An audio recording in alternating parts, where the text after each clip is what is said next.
fat lady was fixing to sing in Cleveland. And then LeBron James and the Heat told her to sit down and zip it.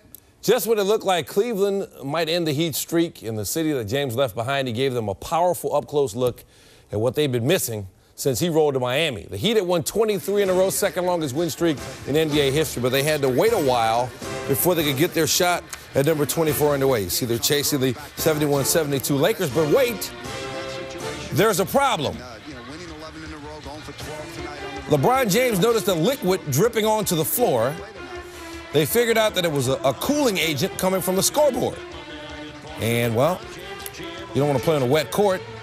The arena officials had to repair the scoreboard. Players left the court. The game in all delayed 35 minutes due to the liquid dripping from the scoreboard. You ever seen anything like this at a basketball game? No.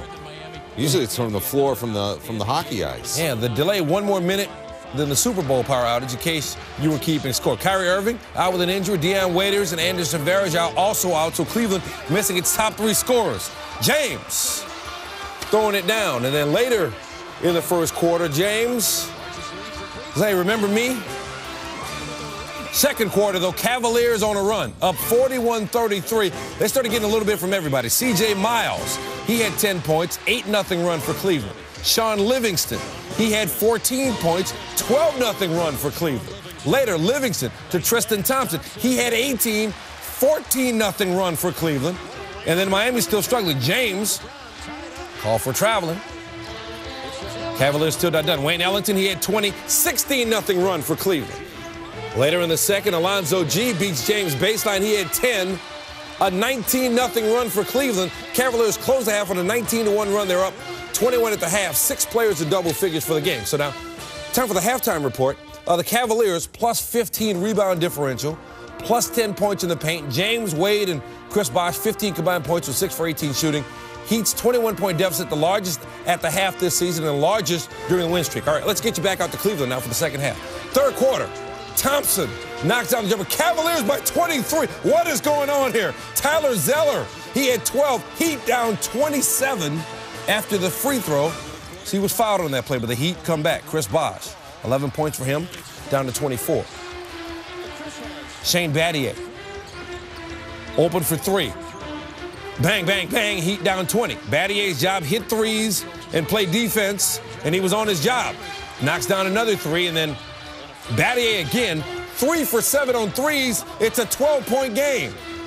Later with the Heat down 10, James getting there and finishing, 9-point game. Next Heat possession, Ray Allen wide open.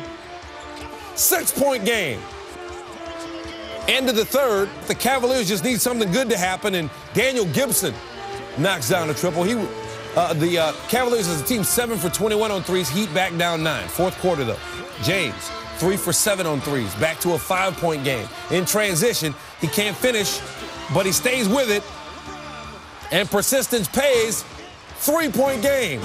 And then James for 3 more.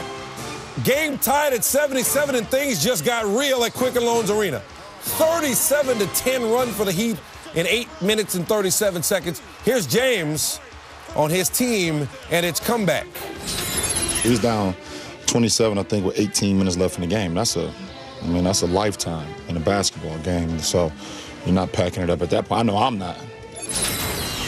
And they didn't pack it up. Heat down 2. James, 3 more. Why not?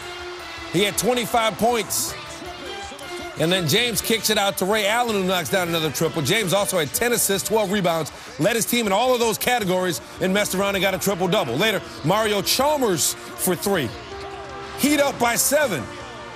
Cavaliers, they showed some resilience. Without their top 3 scorers, Wayne Ellington was big for them. Knocks down the 3. Cavaliers down 5. Under a minute and a half to play. Gee whiz.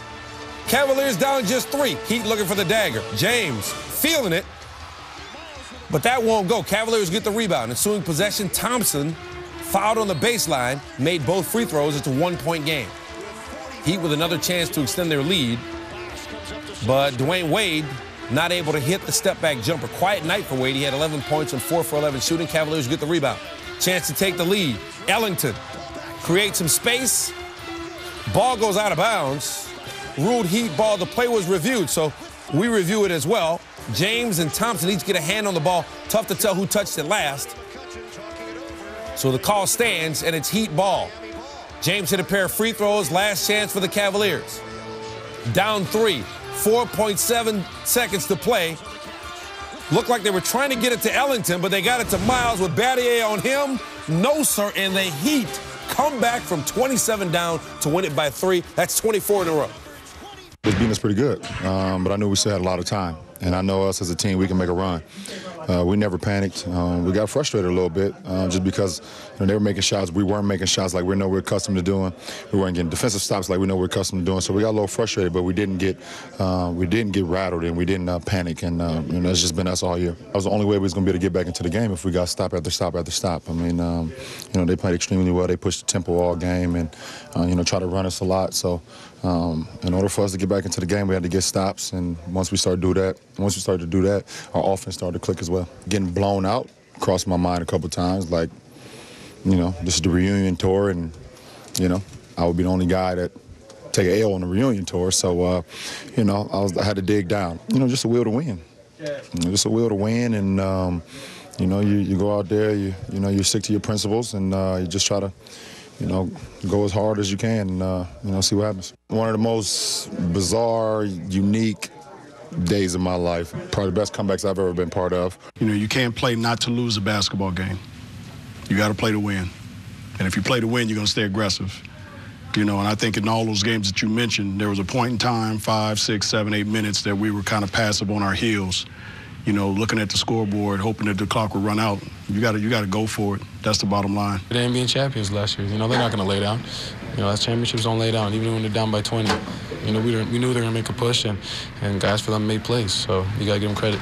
It took, some embarrassing minutes and down 27 for us to change the disposition, and then we absolutely had to take, big-time home run plays to get us back in, and that's part of their greatness. Great competitors, making big shots like that. That's just us stepping back and letting them do their thing. The streak continues. I mean, it's a great thing, and I don't think not one of us was thinking about the streak when we was down. We was thinking about trying to make a comeback. But I mean, it's awesome. I think we had 24 games. I think you start losing count, but obviously it's awesome to be able to be in this position. To be in this streak. You heard James mention the reunion tour. Chris Bosh went back to Toronto with the Heat. They won. Ray Allen went back to Boston with the Heat, and they won. And this game really decided in that 8.5-minute stretch that we mentioned. Over that stretch, the Heat went from 27 down to a tie game. They shot 12 of 18, including 6 of 9 from beyond the arc during the run, while out-rebounding Cleveland 12-3 to get extra possessions. Cavaliers didn't help themselves. 3 of 11 shooting with 4 turnovers over that span. We need the NBA countdown crew on this.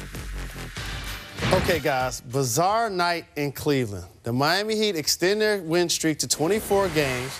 One of Bill Simmons' Twitter followers runs on the floor in the fourth quarter. They were down 27 points. No Kyrie Irving, no Waiters, no Verajao.